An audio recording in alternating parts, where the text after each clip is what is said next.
Rachel's breath ghosted in the winter air as she studied me, palms tucked into the sleeves of a cable-knit sweater. "Are you certain about this, Mr. Harrow?" she asked. We stood knee-deep in drifted snow at the edge of her family's property, a quilt of frost and picket fences in a sleepy valley town that pressed up against the low, blue shoulders of the Ridgeback Mountains. My pickup idled on the shoulder, coughing a tired diesel hush that made the world feel smaller. She'd offered me a seat by the fire and a hot drink the second I'd stepped from the truck. I'd refused, playing the part of a man in a hurry. Truth was, I wanted to finish our business before daylight bled away. Night has appetites in these hills. "We don't let the lodge out in winter," Rachel said, trying one last time to reroute me.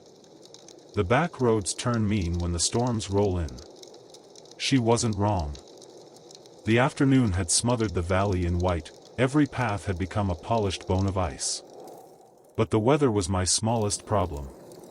"Friends told me your family makes exceptions," I said, playing dumb with a gentle smile. "They swore you'd helped them spend Christmas up there the last few years." "Then your friends confused us with someone else," she said, gaze cutting past my shoulder toward the pale ribbon of forest beyond the fence. "My parents haven't rented Oak Needle Lodge in winter for as long as I can remember." "How come?" I tilted my head, as if just curious. Did she suspect anything? Did she see past the name I'd given her? Her answer came soft but steady. "A long time ago, 30 winters back, a group got trapped up there for a week. Supplies ran out. Wood ran out.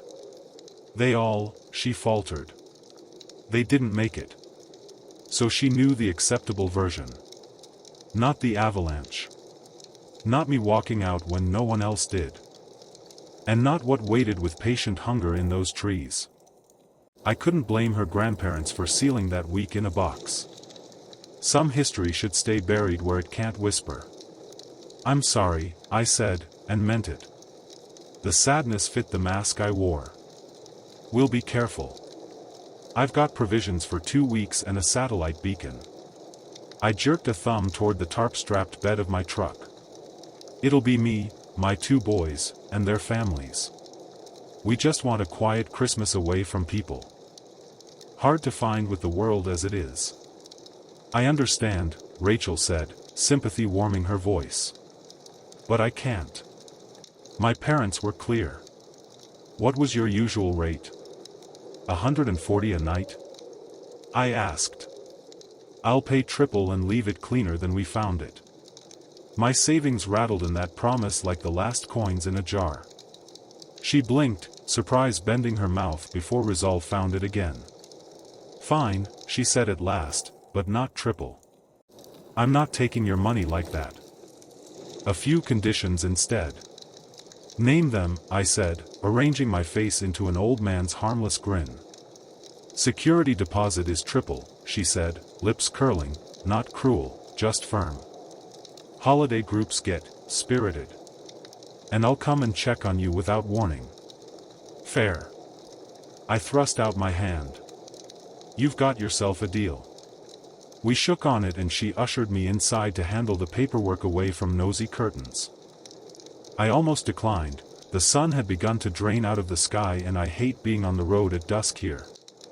But the last thing I needed was a neighbor deciding my business looked wrong and calling the sheriff. So I stomped snow off my boots and stripped away the outer layers that kept the bite from my bones. The living room was all warm wood and hand-me-down comfort, a bright fire leaning hard into its work. "Tea?" she called from the kitchen, already a blur of motion. "Won't be a minute." Left alone, I studied the walls. New photos I didn't recognize mingled with older frames, holidays, birthdays, muddy kids with gap-toothed grins. The centerpiece hadn't moved, a large family portrait over the mantel, so old the colors had mellowed to a honeyed varnish. Rachel reappeared with 2 steaming mugs painted with winter scenes, mine a snowman on a downhill tear, hers a plaid woodsman aiming an axe at a perfect fir. I sipped carefully. Spices unwound on my tongue. Clove. Cinnamon. Orange, I said. And, a whisper of cider? Her laugh was quick and polite. Then it's a good thing we weren't betting, Mr. Harrow.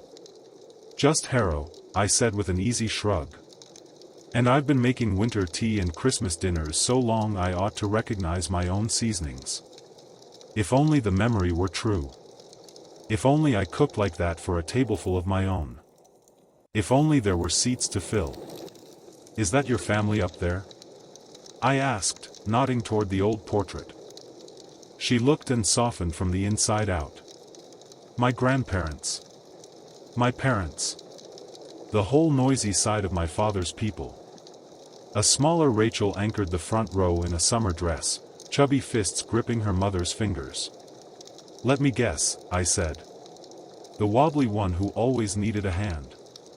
She tilted her head, amused. You have a gift. More like a lot of practice reading people. And a lifetime avoiding looking too long at what was gone. We drifted through small talk and let the clock steal the afternoon. When its deep brass voice told 3, I realized I'd lost light I couldn't afford to lose. It was late to try the mountain road, even for a man with both legs under him. Time ran away from me, I said, rising. Let's settle the bill and I'll be on my way. It's no trouble, she said, smiling like a sunrise in a snowstorm. You aren't keeping me from anyone. The smile flickered, then steadied. I read the gap behind it, a quiet house, parents gone for the holidays, no one else coming through the door. She added numbers like muscle memory, deposit and 4 winter nights at Oak Needle, then showed me the total twice, eager to prove she wasn't tacking on a penny she hadn't earned. I paid cash. She stood to walk me out. You're going up tonight? She asked at the door, her worry too honest to hide. Yes, I lied. I already knew I'd sleep in the truck rather than admit my plan. She didn't need the truth. Not yet. Do you have anywhere to stay? It's almost dark. No. Then stay here, she said quickly, surprising herself with how much she meant it. Guest rooms ready. No charge. I couldn't impose. The word tasted wrong. I hoped she'd ignore it. Don't be ridiculous, she said, catching my hand between both of hers, warm as bread, soft as mercy, so small against my scarred palms that for a breath I felt like a grandfather caught in a grandchild's orbit. Take the room. I'll make more tea. I made a show of stepping outside to move the truck into her drive and phone the family that didn't exist. The performance soothed me more than it convinced anyone watching through lace curtains. Lies need rituals to feel real. When I came back, the kitchen had bloomed. She'd tied on a black apron that looked borrowed from a television housewife and stacked the table with ingredients like a stage set.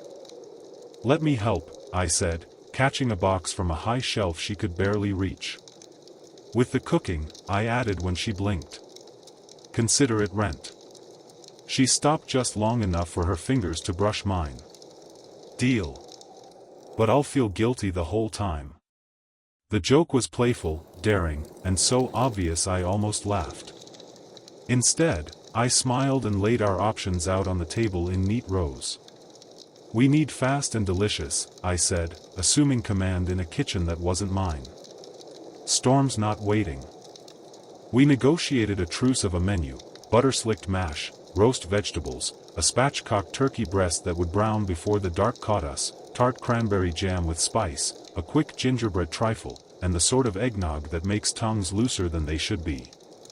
We split the work, moving like we'd spent years falling into each other's rhythms. Working at a stove beside her felt like climbing out of a cold river into sunlight. She swayed on her toes, laughter shaking loose the stiffness the day had layered into her, humming along to the carol leaking from another room. I pretended it was only the heat that stung my eyes and not a memory that knew my name too well. Jennifer. Sweet reckless Jennifer. My only. The way she owned a room.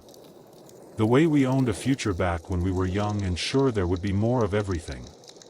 Mr. Harrow? Rachel asked, voice small from the far side of the kitchen. Sit down a second. You've gone pale.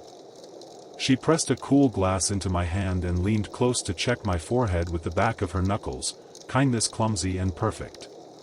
Just Harrow, I said, taking a long swallow to drown the sudden storm in my chest. I'm fine. Panic likes to visit. It never stays. She didn't believe me, but she returned to the pots. I stood with her again once the world steadied beneath my feet. Pinky swear you'll sit if you wobble, she said out of nowhere, extending a little finger like a kid daring a promise. Pinky swear, I said, and hooked mine around hers.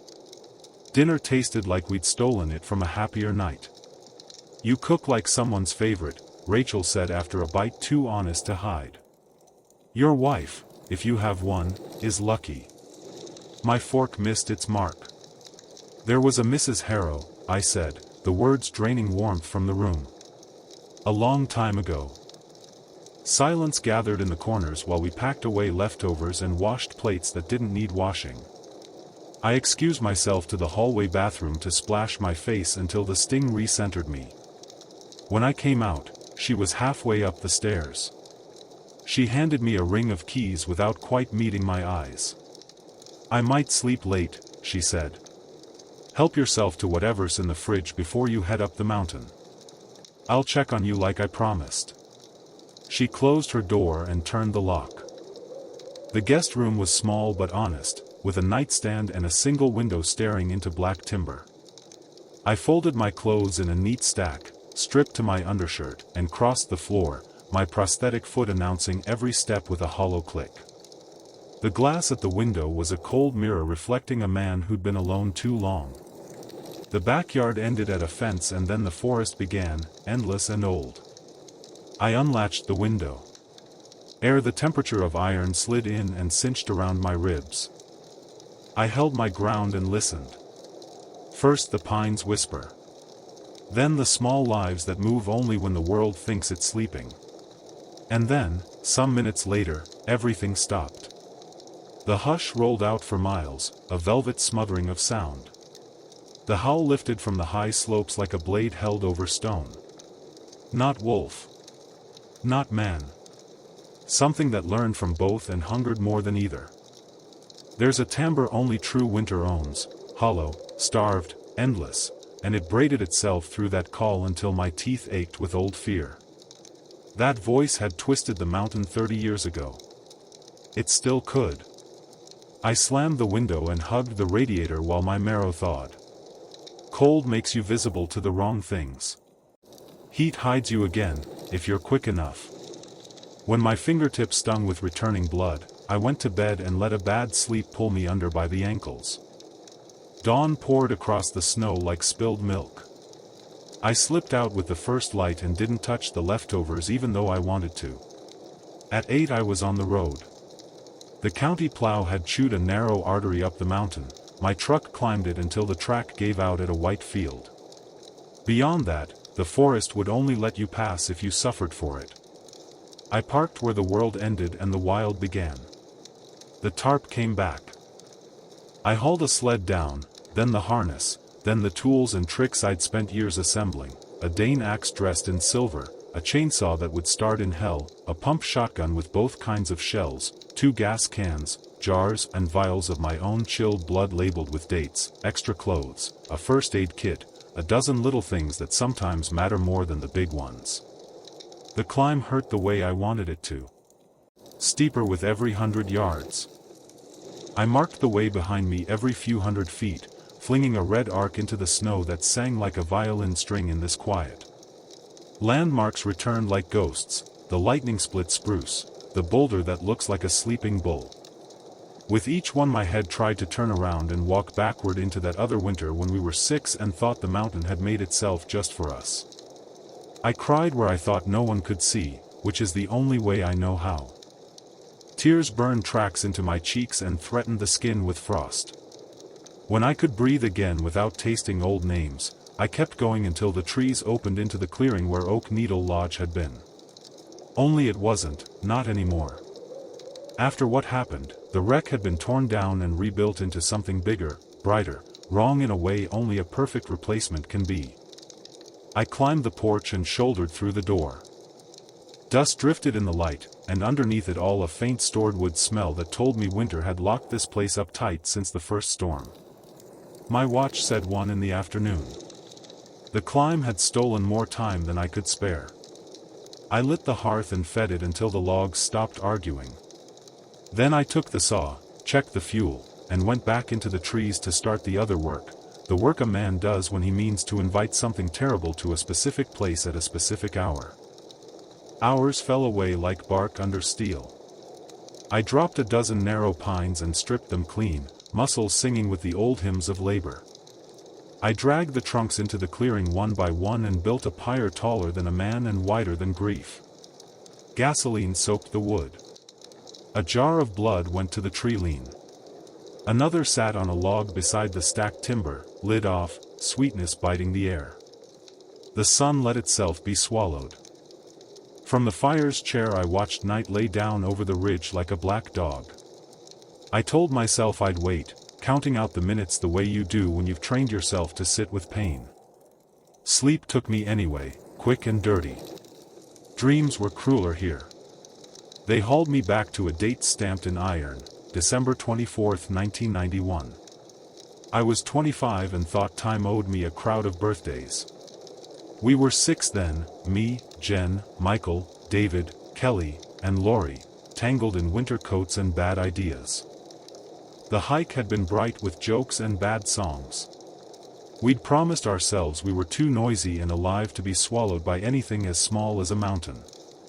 By midnight the cabin hopped with music and cheap liquor. Michael went to the outhouse.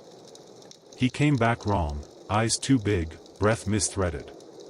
"Out here," he said, dragging us by our coats. We killed the music. You never realize how loud living is until you cut it off. The quiet that followed wasn't natural. It felt placed, like a hand over a mouth. "Look," Michael said, pointing up where the ridge pulled the stars closer. We turned our flashlights out and stared until the black grew shape. Something stood near the summit, no sense of scale, just wrongness wearing height like a coat. The longer we looked, the more it unstitched us. 2 ember points burned where eyes should be. They weren't lights. They were wounds letting night bleed out. "Why is it so quiet?" Jen whispered, pressing herself into my side. I didn't have an answer I could say out loud. The howl started. It didn't rise from a throat, it rose from the bones of the mountain and borrowed a voice. Cold and hunger and old wanting poured down in it until my knees gave. Inside my skull, pictures sharpened, the kind you don't admit even to yourself. Fires guttering. A circle of friends closing around embers that had nothing left to give. Days turning to ash. Thirst turning mean. The first argument about meat that isn't animal. Teeth and tears and survival put in the wrong order. Visions TAS. The creature moved its arm, just a thread of shadow against shadow, and the slope answered. The first slab of snow broke, then another, and all at once the ridge ran toward us in white. Someone shouted, "Avalanche," and someone else dragged me by the elbow. We threw ourselves into the cabin, into the exact center where the old beams were thickest, and held on while the world tried to turn into noise. I woke with a shout jammed in my throat and the lodge's hearth throwing dull orange across my hands. A scream cut the night outside, sharp enough to be a memory, real enough to make me stand. Tonight wouldn't be like then. Tonight I'd asked it to come. 2. The things we carry. The scream outside carved a new line in the night, high and sharp enough to set every nerve in me humming. It wasn't close, not yet, but close enough that I snatched the shotgun and the axe from the hearth's shadow. The pyre I'd built stood like a patient king in the clearing, black against black. Beyond it, the ridge made its own weather. I stepped onto the porch and tasted the air, a metallic chill as if snow could rust. Another cry. Not human. Not entirely otherwise. The sound had learned us the way a predator learns a pasture. With patience and an ugly kind of love. I moved to the blood jar on the log and lifted it, the scent bright and coppery. The woods received the offering the way a church accepts a confession, without approval, without refusal. "Come on then," I whispered, the words turning to frost before they left my mouth. "I'm here." Silence fell with such weight that the world seemed to flex under it. I threw a flare, green fire speared the dark and hissed in the snow. The pyre caught with a hungry rush. Flames climbed and began to speak their old, restless language. Sparks spun into the sky like startled birds. The answering call rolled down the slope, slow and deliberate. Not a challenge. An acknowledgement. I wasn't just heard, I was noticed. Snow began to fall in large, deliberate flakes that looked staged. The fire burned taller, and the heat pushed at the cold without budging it. I waited until my legs shook, then forced myself back into the lodge to feed the hearth and the man who needed it. 3. Rachel's Road. Rachel didn't sleep late. She dressed by the window's blue light, saw the space where my truck had been, and felt the sort of hollow that snores inside a house when someone leaves carrying their secrets with them. She put coffee on, then too much salt by each door. She'd laughed at the county's rules for most of her life. Living alone is education you don't choose, she'd learned to respect the strange. Her phone vibrated across the counter. "A neighbor, bad drifts out by the ridge. Stay home." Sheriff's truck went up early. Another message from a different number, "Do you know a Harrow? He came by the store asking about fuel stabilizer and silver solder. Said he was your renter." Rachel stared at the screen, cross-wired between fear and a bright, disobedient curiosity. She found the ring of lodge keys where she'd left them by the door and pocketed 2 protein bars, a thermos, and a first aid kit. By the time the coffee finished its thin song, she had her boots on and a decision made. She scribbled a note for herself and left it on the kitchen table as if to convince a future version that this choice had been considered. The drive out of town was a slow argument between wheel and ice. The sheriff's tracks were ridged and mean. Rachel leaned into the climb, following the narrow cut the plow had hacked into the mountain. At the meadow where the road died, she parked and stared at the clean, white field swallowing the rest of the way. Footprints scored the surface in measured strides, Harrow's. She tightened her scarf, shouldered a pack, and stepped into his path. 4. Sheriff Calloway.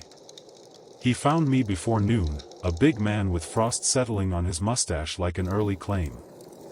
Sheriff Eli Calloway had the kind of tired you only earn by outliving odds.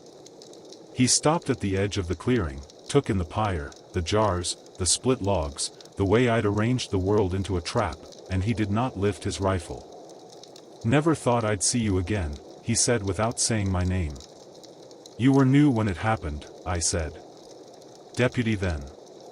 Still new enough to keep the ones with cameras out." His eyes flicked to the tree lean and back. "You trying to make trouble or end it?" "End," I said. "If I can." He considered me the way a man considers a cliff he might have to jump. "You're not bringing a posse." "It doesn't like crowds," I said. He nodded once, as if that sentence had opened an old, private file in his head. "People lost track of the details," he said. "Some of that's on me." "Some of it's mercy," I said. He looked past me to the lodge. "You need a medic. I need a witness who won't shoot me in the back when the noises start." He snorted. "Who says I won't? You waited to announce yourself until you knew which way the wind was blowing," I said. "That's all I need." "You bring anyone?" he asked. I thought of Rachel on her porch, the way kindness had surprised her. "No," I said. "And neither did you." That was wise. Preparations. Calloway helped me haul more wood. He didn't ask about the blood.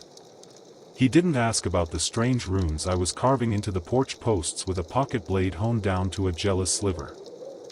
He watched, patient as a grave, and only spoke to correct my stance with the axe. You're leaning wrong, he said. Take it from a man who still owns both ankles. Some things we lose on purpose, I said. He didn't argue. He set his rifle where he could reach it and built a circle of salt so thin you'd call it stingy if you didn't know what it cost to gather in a town that needed all of it for roads and soup and the cracks around children's bedroom windows. When it comes, he said, finally letting the thing sit in the same air we used, what do you expect it to do? What it always does, I said. Measure. Press. Learn. It'll show us the shape of wanting and see what breaks. You're real quotable, Harrow. I've had a lifetime to polish the words, I said, and felt too naked to keep talking. Afternoon sloped toward the hour when everything that breathes tightens. We stacked the last of the split wood beside the lodge and stepped back to look at the trap we'd made, a geometry of flame and scent and discomfort. Calloway squinted at the sky. You want help with the rest? What rest? He nodded toward the duffel I'd kept close like a lapdog. Whatever you're not showing me. I opened it. He didn't flinch when he saw the glass vials and the silver wire, didn't blink at the handwrit charms rolled in waxed paper like cheap candy, didn't comment on the dog-eared notebook that smelled of smoke and old sweat. He just picked up the smallest item, a brass bell with a cracked lip, and rang it once. The sound was wrong. It didn't ring out. It rang inward, folding the air back into itself. That's a church thing, he said. It will be when the church remembers it. We baited the clearing with noises it didn't like, the inward bell, the rasp of steel drawn slow on stone, the high keening of a bow pulled against the edge of a sheet of metal. You learn what bothers a thing by surviving it. Calloway watched my face the way you look at a sprung trap and hope the teeth don't notice you yet. Why now? He asked. All these years and then all at once. It's never gone, I said. Just quiet. It's learning again. What changed? I thought about a woman offering a room to a stranger because the road had begun to impersonate a throat. People forgot to be afraid in the right directions, I said. That's when things eat best. 6. Rachel arrives. She appeared at the edge of the clearing, hands lifted to show she meant no harm, cheeks chapped, eyes bright. Don't shoot, she called, voice steady but thin. You left a mess of footprints for a girl to worry over. Calloway swore under his breath. Town raised you brave or foolish? Rachel swallowed a laugh. Both, according to my mother. She took in the lodge, the stacked wood, the way we'd drawn a border you needed to be careful crossing. Is there room inside? There's room in the middle, I said. Not at the windows. Not at the threshold. If I tell you to lie down, you lie down and think about something boring until the world loosens. She nodded, not because she understood but because she'd decided to trust me a few hours ago and hadn't found the limit yet. She handed me the thermos without comment, and a stubborn warmth moved through my chest that had nothing to do with the coffee. 7. The quiet hour. Dusk rooted itself and refused to be moved. The first howl didn't come. That was almost worse. We ate the bars Rachel had carried, chewed in a silence that got crowded quickly. Calloway paced. Rachel sat cross-legged on the floor near the hearth and let the fire paint her with the same color my memory kept trying to give to the past. I looped the silver wire around the bell and hung it over the doorway so it could judge anyone who tried to step through wrong. Tell me what happened, Rachel said finally. Not the county version. The real thing. I told it. Not all of it, no honest story gives itself all at once, but enough that the room shifted to fit it. I gave her the names and the way the music died and the way the quiet arrived with a purpose. I told her how the first hunger is never the one you admit, how cold turns kindness into a math problem, how fear needs people into shapes that fit its hands. I gave her the avalanche and how it tried to erase the conversation we didn't want to have. I gave her what I could of Jen without spending her entirely. Rachel listened the way I wish doctors would listen, bearing witness without trying to fix the parts that don't have edges. When I finished, a single log in the hearth split and fell, sending up a fan of sparks. The bell over the door did not move. That was comfort I didn't trust. 8. The first press. It began with footfalls so light they could have been snow deciding where to land. Then a weight against the outside wall, no knock, only pressure. The boards complained in their old language. The door breathed. The bell gave a single, inward tick. Calloway lifted his rifle and then lowered it when I shook my head. Not yet. Rachel couldn't help herself. She glanced toward the window. The glass held. It always holds, until it doesn't. Something scraped a slow arc along the logs, as if dragging a single dull nail. The sound wormed into us and turned small, useful gears. In my head, memories began to misfile. The face across from me wasn't Rachel's anymore. For a flicker, it was Jen's, and my hands forgot what time they belonged to. No, I said aloud, not at the thing but at myself. You don't get to rearrange my dead. I took the bell down and rang it twice. The note wrestled with the room and then sat in it, heavy as a debt. The pressure outside paused. The world thought hard. Then the weight withdrew and reset higher along the wall, as if testing a different angle. Door, Calloway said softly. I answered by dragging the heavy table in front of it, then a dresser, then everything else that could bleed momentum out of any sudden entering. We stood there in an awkward barricade, 3 people tied to an idea. If the door went, the room would remember what a throat was. 9. The voices. It tried them next. A timid knock that might have been a branch. A child's mumble. A woman's breath carrying a single syllable, please. Rachel flinched. I did too, though I did not move. The voice wasn't anyone we knew. That was the hideous trick of it, strangers wrapped in familiar fears. Calloway closed his eyes and started counting backwards like a man leaving his body to the math. The bell told itself once, no hand, no wind. It didn't warn. It confirmed. The pressure shifted to the window then, the glass bowed inward a hair's width and held. I laid both palms against the pane and whispered names, Jen, Michael, David, Kelly, Lori. Not to invite.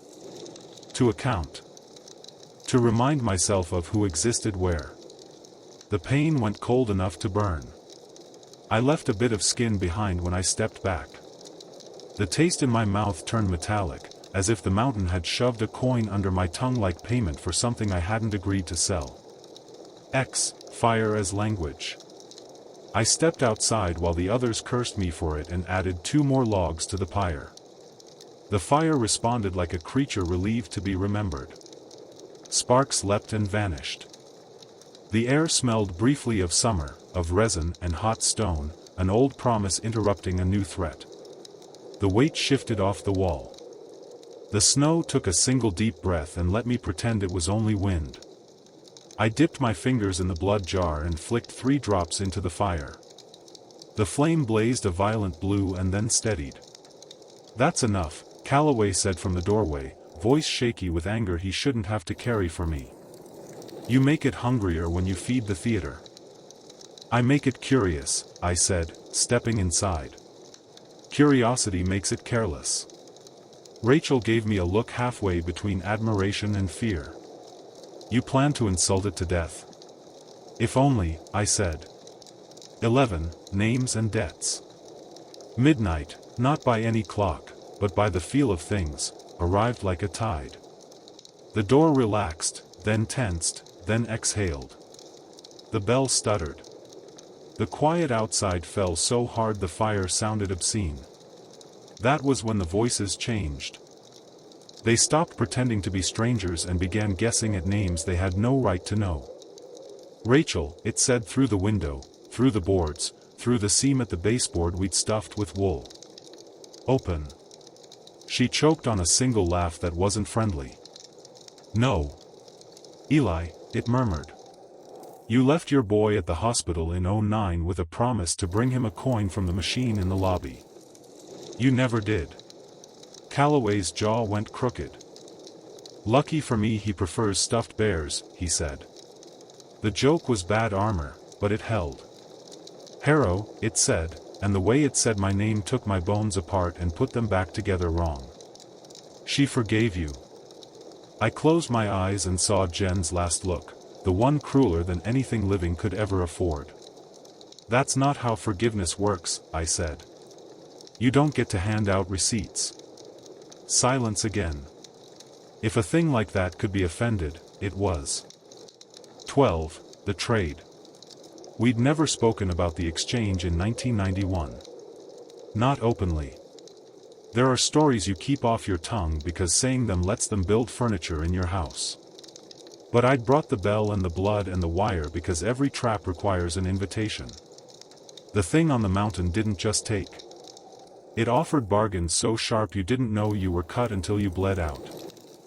I lit a small candle and set it on the floor inside the salt ring, then sat cross-legged like Rachel had, the shotgun across my knees, the axe within reach. We can end this, I said into the room, not at anyone in it. But I won't give you a door. The floorboards warmed under me with the heat of the hearth. Something answered from the far side of the wall, a scrape, then 3 taps spaced like a question. You always were rude, I said. Use your words. The window glass fogged and cleared. Breath.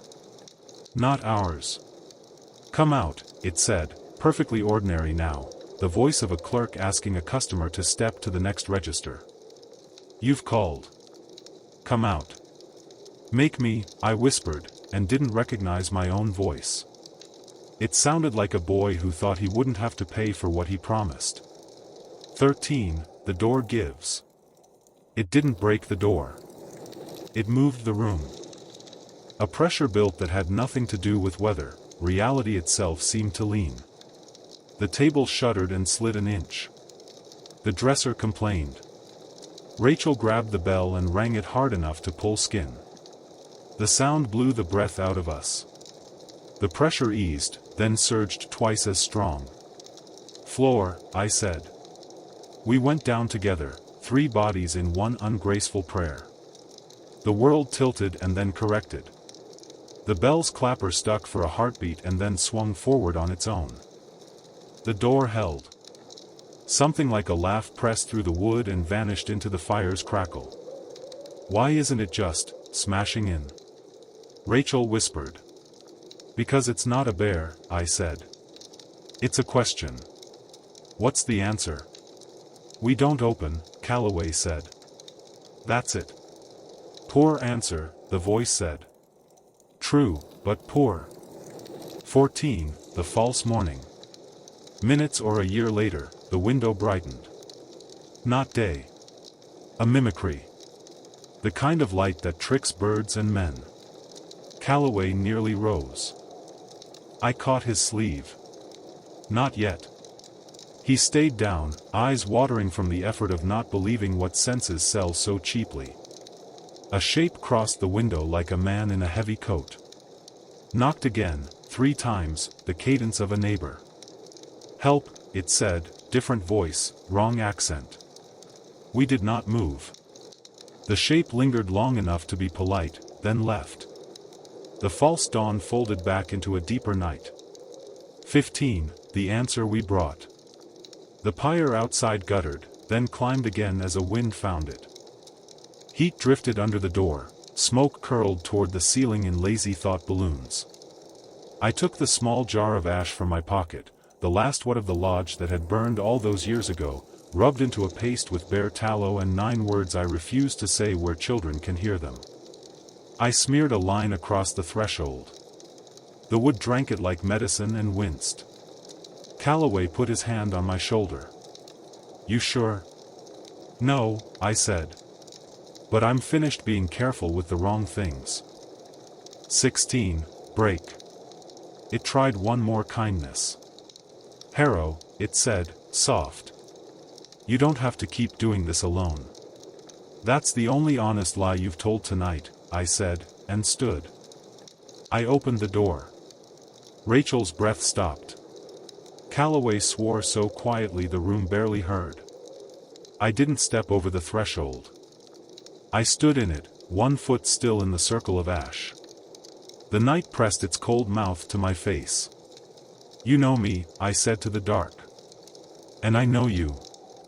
Come where I can see you, or go back to your slope and sing to the rocks. Snow accepted a new weight. Something stepped forward until the fire's light could begin to try and fail to draw it. Tall, yes. Wrong in its angles, yes. A suggestion of fur and not fur. A face that wasn't a face so much as a memory others had of faces.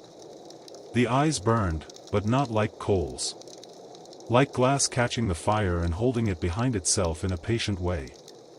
Hello, it said, which was worse than any howl.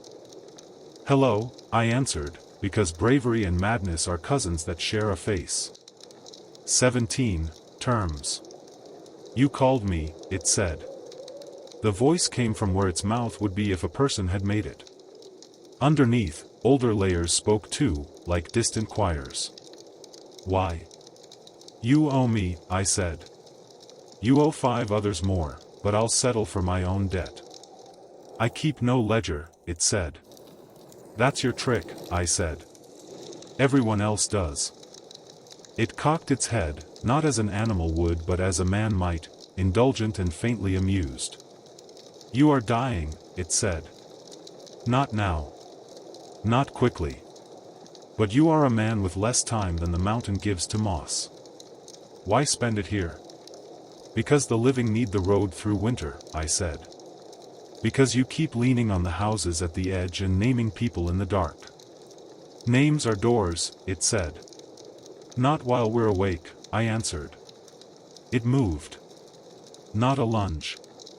A rearranging. One instant it was at the fire's rim, the next it nearly filled the doorway. The ash line smoked. The bell rang itself once, tiny and brave. My legs wanted to go somewhere a boy can hide. I made them lock instead. You will not come in, I said. You will not come out, it said. We considered one another like mirrors forced to argue about which side was right. The quiet went on long enough for my muscles to begin shaking. Slowly, so it could see I honored the rules of this kind of talk, I reached out and set the brass bell in the snow between us. It looked down, then up, then down again. If it had eyebrows they would have lifted. This is old, it said. So am I said. Ring it, it told me. No, I said. You. 18, the bell. It pinched the string between 2 knot fingers and moved the clapper with childlike care. The note that fell out wasn't the same as the note that went in. The mountain kept it, chewed it, and spit it back as something thinner and meaner. The creature listened as if to an old photograph. For the first time, it neither spoke nor moved. It remembered. You were smaller then, I said into the very small quiet that followed. So were we. It set the bell back down. The kindness of that almost cut me in two. You built a fire, it said, as if finding its way back to the script. You brought blood. I brought an end, I said. If you burn what I show you, I will go, it said. Until the river rises twice. Until the deer forget how to listen. Go where? Not here. Not enough, I said, hating my own voice for sounding like a man haggling in a market. Leave the houses. Leave the names. It took its time answering. I will step over the roofs, it said at last. I will not press the doors. I will not lean my weight upon the glass. For how long? Until the moon is a bone and the winds return with antlers. I almost laughed. Plain years won't do with you, will they? It almost smiled. You know my kind. 19, payment. The bargain wanted a coin. They always do. I took the knife from my belt and held my left palm over the fire. I cut deep enough to make even Calloway flinch. Blood striped my wrist and painted the flame, which hissed like a cat that knew me. The mountain leaned in to smell. Rachel gagged and turned her face away. "Too little," the thing said. I didn't argue. I unbuckled the prosthetic and set it on the porch with the care you give a sleeping infant. The stump below the knee was scarred and honest. I stepped forward on one leg into the snow, into pain, into the kind of balance you don't maintain without help. I did not ask for help. "Too much," it said, "and if I am lying, may the fire never warm me again." There was something like respect in it. "Fair then," I said. "We trade." "For what?" "For quiet," I said. "For a road that stays a road through the winter." "Name it," it said. So the mountain remembers. I named the town. I named the farthest house and the nearest, the school, the clinic, the 3 barns with roofs in need of mercy. I named Rachel's family and the old Kincaid place and the field where nobody speaks their own name after sunset. I named the lodge, this false replacement, and the bones beneath where the first one used to be.